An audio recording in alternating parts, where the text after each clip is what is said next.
right. Well, we want to welcome you to Empowering Moments in the Empower Room. I'm your host, Rev T, and let's get ready to do something.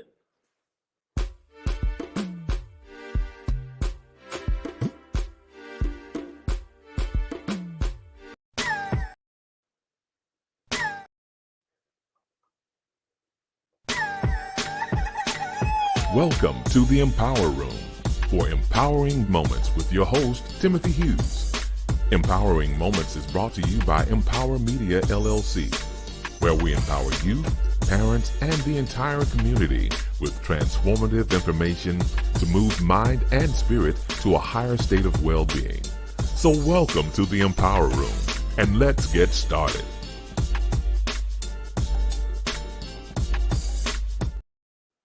All right, we want to welcome you to the Empower Room. I'm your host, Reverend Timothy Hughes in Div, and so glad to have you with us in the Empower Room on today.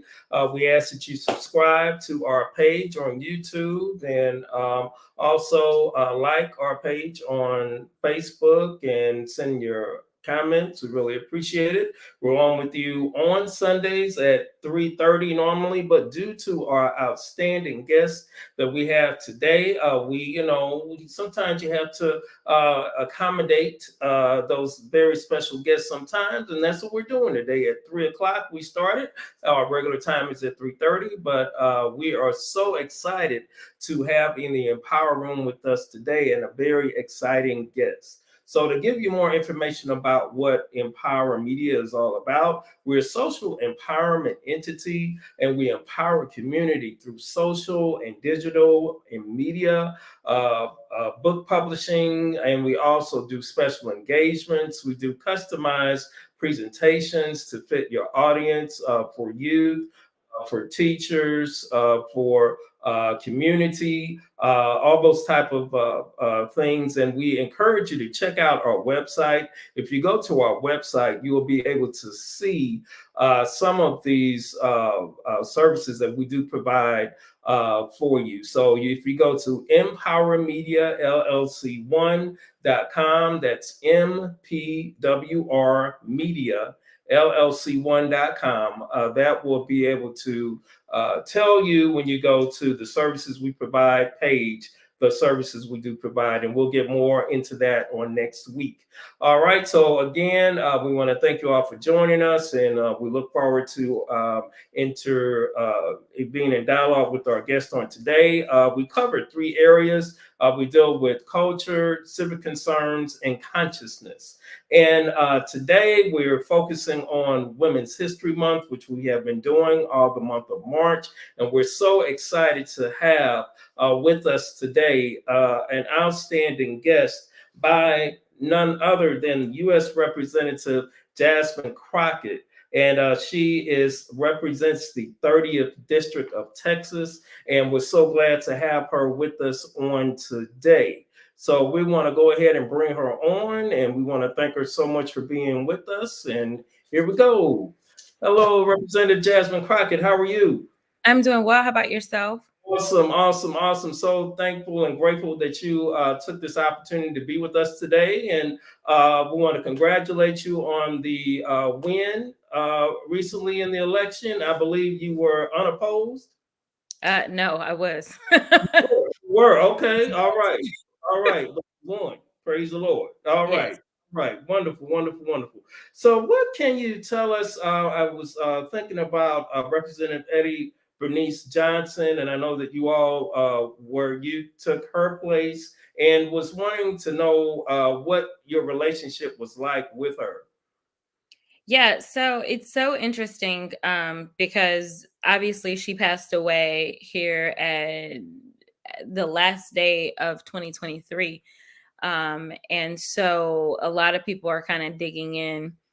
And interestingly enough, I didn't know the Congresswoman very long. I definitely didn't know her very much before elected office. And honestly, she got to know me through my work, basically working in the state house. And we ended up forming a relationship over this kind of mutual love that we had for our constituency, which the largest portion of my state house district actually overlapped with her congressional district. I had a total of 4 congressional members, but the largest portion overlap with her. And we got to talking about things as it relates to redistricting. And I wanted to make sure that I could safeguard her district as much as possible, which meant that I had to engage in conversation and learn a lot about her district. And it was through those conversations that I not only learned about her district, but I also learned a lot about her. She was good about telling some good old stories. It was amazing how strong her memory was.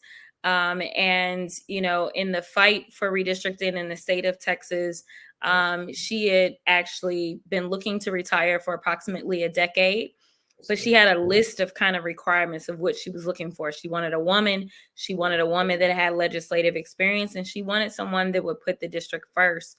And unbeknownst to me, it turns out that I was going to ultimately be her pick to replace her. And so once she told me that, we worked together very closely to make sure that I could secure my election, as well as really understand the things that she had been working on to do my best to continue her very strong legacy of over 30 years of service to the congressional district.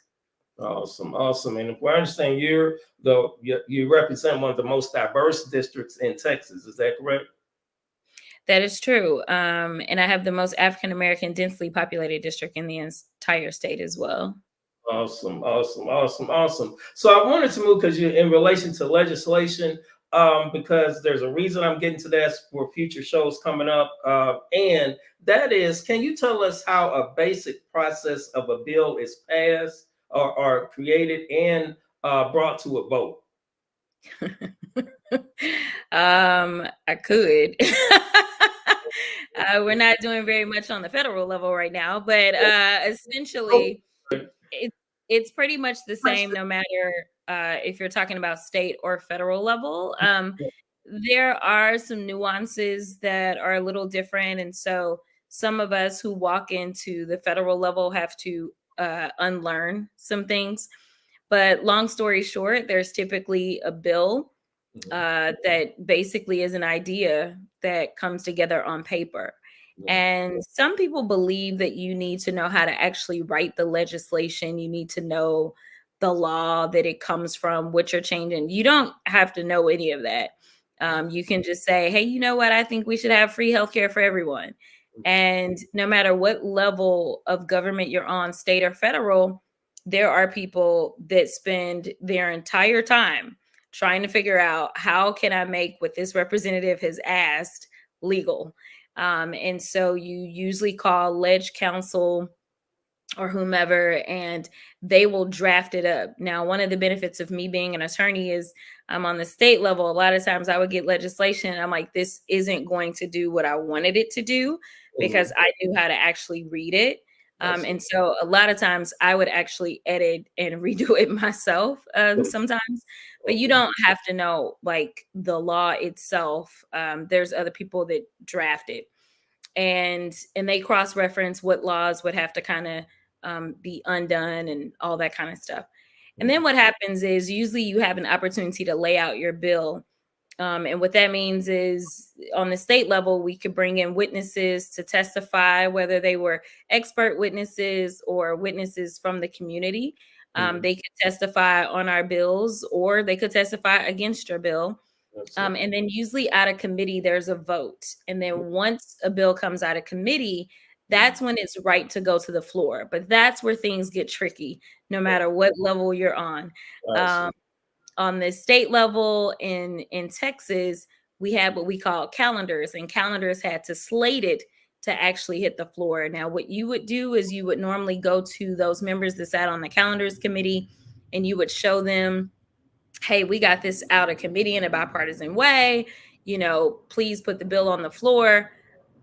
All their stuff was off the record. It was like this black abyss. You never knew if your bills were going to come to the floor or not. Ultimately, the speaker always has a say so in whether or not it would actually come up. Same thing on the federal level, except we don't lay out as many bills. We do markups in committee as bills kind of get to moving, and you don't necessarily bring your own witnesses. It's up to the committee chair to invite whatever witnesses they want to, and then the minority normally gets to invite maybe one witness.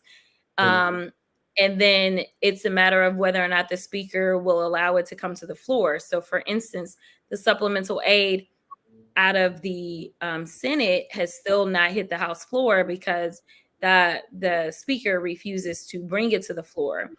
But once you get things out of a chamber, out of, say, the House, because you've been able to get it passed with whichever vote was required, either a majority or a supermajority, it just kind of depends on what type of bill we're talking about. Then it goes to the Senate for passage, and then ultimately, if for some reason the Senate is like, we like your bill in theory, but we don't like it all, then what happens is there's usually a committee of people that are chosen to say, okay, where can we meet in the middle and get a bill? And usually then it's then sent to the president's desk or the governor's desk for a signature, and that's how we get a law. Okay, I appreciate that because I mean, I ask people, their concerns and in relation to voting and trying to encourage folks to vote. And I run across this issue that, nobody does anything or this, that, and the other, and so on and so forth.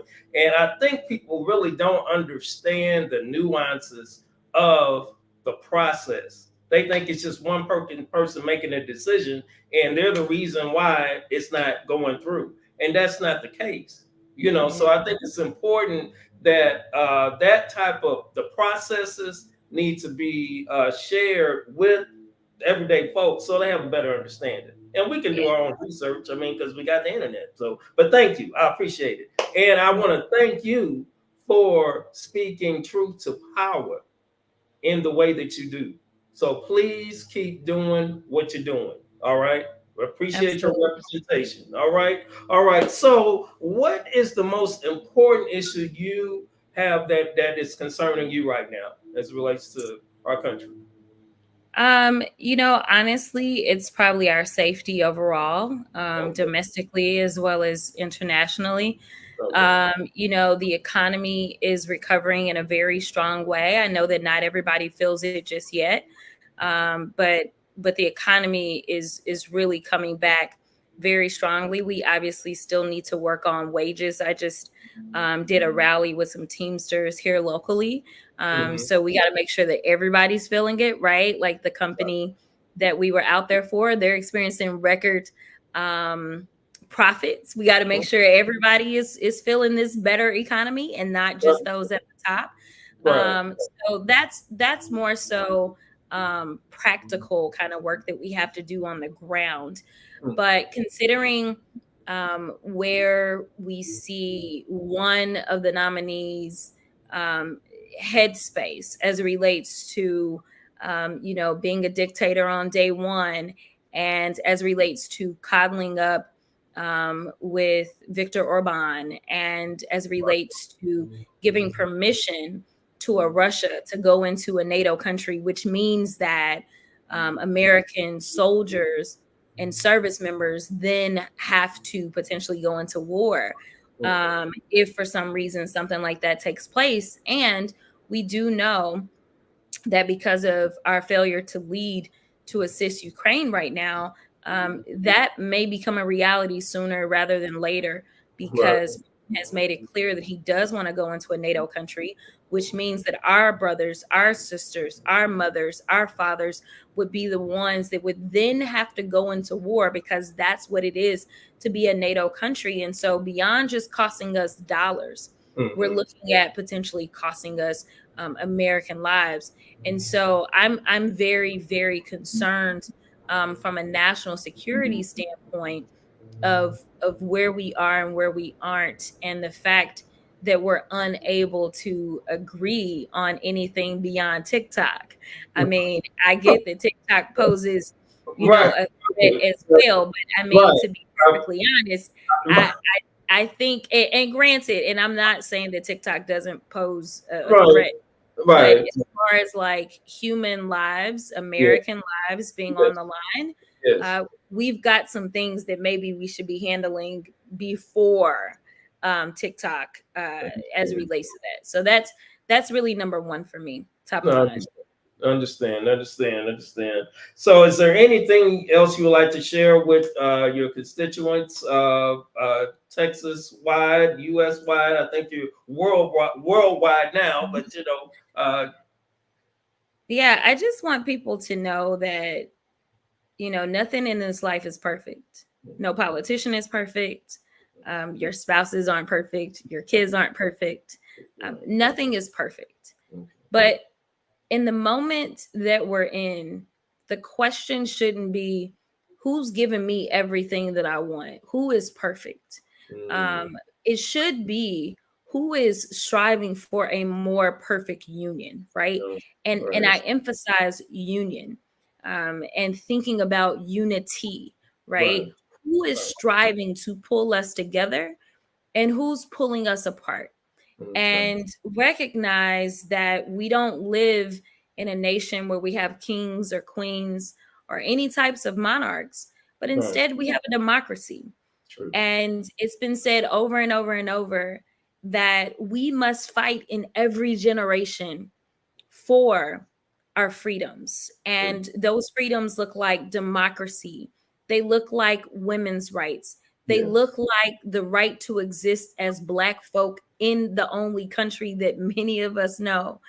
They look like really speaking up for those that historically have been downtrodden and forgotten, and recognizing that their existence is tied to ours, whether we're talking about the LGBTQIA community or whether we're talking about the immigrant community. Like, understanding that we are in a moment right now where freedoms that our ancestors fought for, bled for, died for are being receded because there are certain people that refuse to acknowledge our humanity. And the same people that refuse to acknowledge my humanity as a Black person, as a woman, they're going after the humanity of others. And it's not so much about whether we agree, it's not so much about whether or not we're perfect. It's about which team is going to fight for the basic rights that we all thought that this country was going to guarantee us. And understanding that it's a team, understanding that Jasmine can't do anything by herself, but I need a House that will cooperate. I need a Senate that will cooperate. I need a presidential administration that will cooperate. So, that's the only thing that I want people to be left with. And I really want you to look at who people are. I'm not trying to tell you who to vote for, but I am trying to encourage you to look for someone who has characteristics that match up not only with what they say, but their actions match up with what they say. And then you understand that you have the power. The power belongs to the people. And it's time that the people start flexing their power. Amen. Thank you so much, Representative Jasmine Crockett, U.S. Representative, Honorable U.S. Representative Jasmine Crockett. Thank you so much for joining us in the Empower Room. Blessings to you. Anything I can do, I'm here in Texas as well. I'm available. All right. Thank you so much. All right. God bless. And keep up the great work. All right. Well, we've had an outstanding interview with U.S. Representative Jasmine Crockett. So I want to thank her so much for being on with us on today, and in the midst of Women's History Month, and just an outstanding interview with her on today. And so grateful to have her with us. And hey, I hope that you have gained some insight from what you've heard, and spread the word as we prepare for a new election coming up as well. And just thank her again, U.S. Representative Jasmine Crockett, representing the 30th District here in Texas, and one of the most diverse districts in Texas, period. So want to thank her so much for being on with us, and pray that you have gleaned some great insight from this dialogue that we had on today. All right, so we're going to move on to the consciousness part of today's conversation. And I just want to encourage us to make sure that we are critically thinking.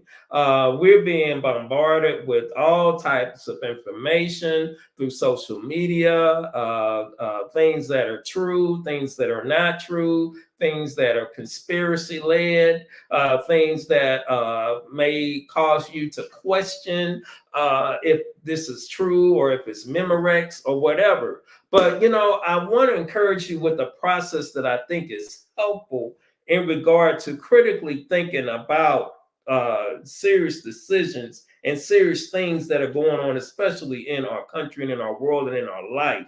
All right. So, one of the key things, first off, is to take time to just be in a quiet space. You know what I'm saying?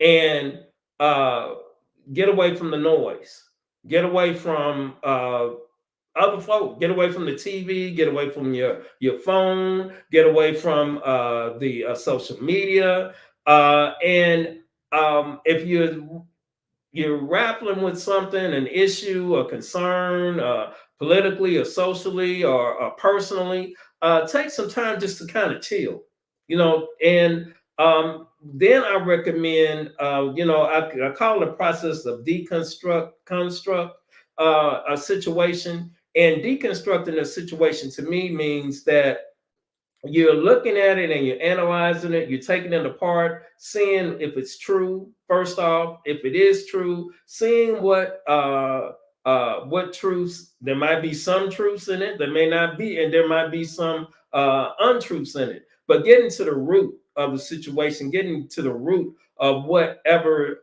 is coming your way in regard to any type of situation, or what someone said. If you have a question in your mind to think, I don't know if that's true, take the time to research it. Take the time to maybe ask someone else their opinion, or get an expert opinion. See if someone else can verify what you have been told. If you are questioning something that someone told you, or something that you saw, or that type of thing, because like I said, we're getting hit by all kinds of different directions. AI is another layer that we have to be concerned with in regard to if what we're seeing is real, or if it's something that's been created by a computer. All those type of things we have to take into account. So I want to encourage us to do that. And for example, there's a situation that took place in my hometown in St. Louis that deeply touched me, where there was a fight after school in one of the districts that me and my business partner did a program in the Hazelwood School District. And there was a fight outside in the neighborhood. And I heard one of the neighbors say from the reporter, when they were sharing information with the reporter, again, we have fights up and down the street on a regular basis. That's the norm. So I'm thinking to myself, so did the person ever call the principal of the school and say, hey, we have an issue on our street where we have students that come from this school that are constantly fighting almost on a daily basis? I wonder, did anyone from that neighborhood ever do that? And if they did do that, then did administrators of that school try to come up with a solution by having someone parole that street, have PTO members, SRO, security from the school, patrol the street on a regular basis, that type of thing. So that's part to me of the critical thinking, where you're being observant about things that are going on. And if there's some things that are going on that are not healthy or problematic, what's the solution? When there's a problem, what's the solution? And I believe there's a solution for everything. But if we just stay back and say, oh, that's not my child, or, I'm not going to worry about it, or that's what they do, and yada, yada, yada, yada, woo, woo, woo, that's not good. That's not healthy.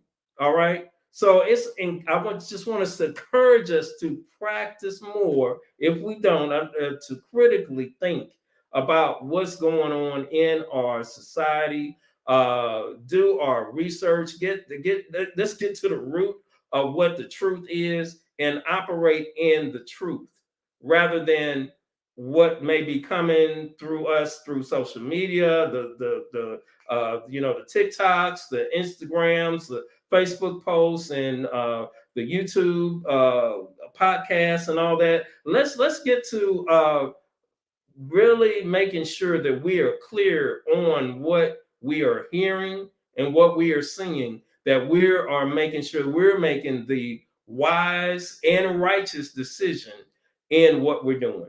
All right, so that's it for me in regards to critical thinking and consciousness. Just something I've been pondering this week. I mean, as we think of African Americans and things that happen in our community, the mindset is that if someone shoots someone that's African American, that's us. I don't take that as a us thing. That's what that person chose to do. That ain't got nothing to do with me. Yellow, it doesn't. All right. When I think about how we engage one another, and we say that we're this and we're that.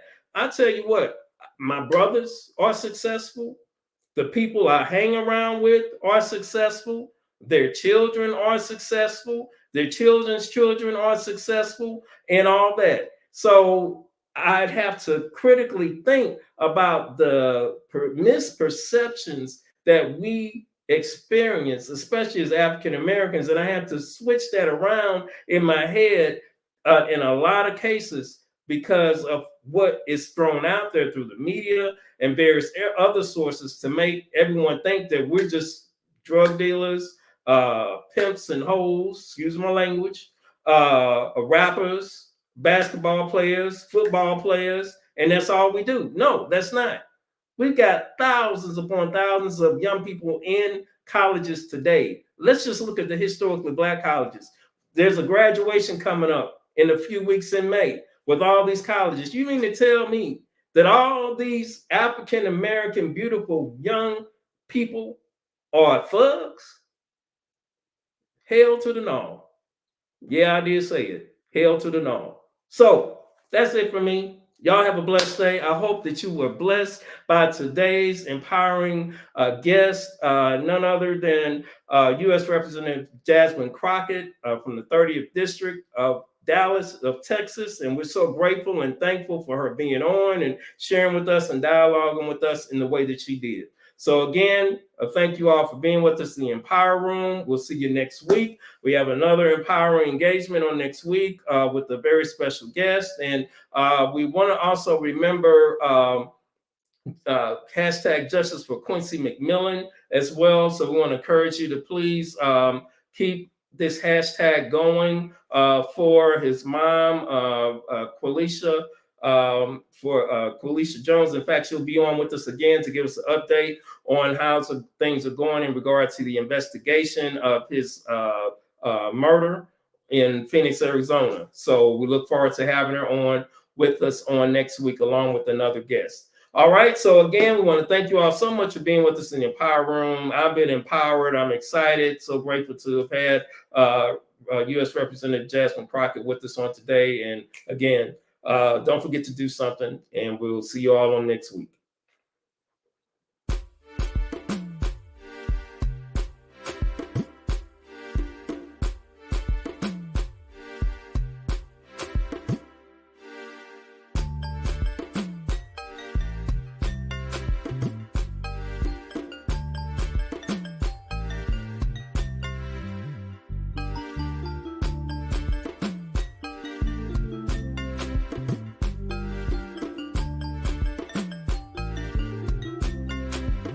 Thank you for joining us in the Empower Room. Hope you have received some impactful information. Please like or leave a comment. See you next week in the Empower Room, brought to you by MPWR Media LLC and your host, Reverend Timothy Hughes, aka Rev T.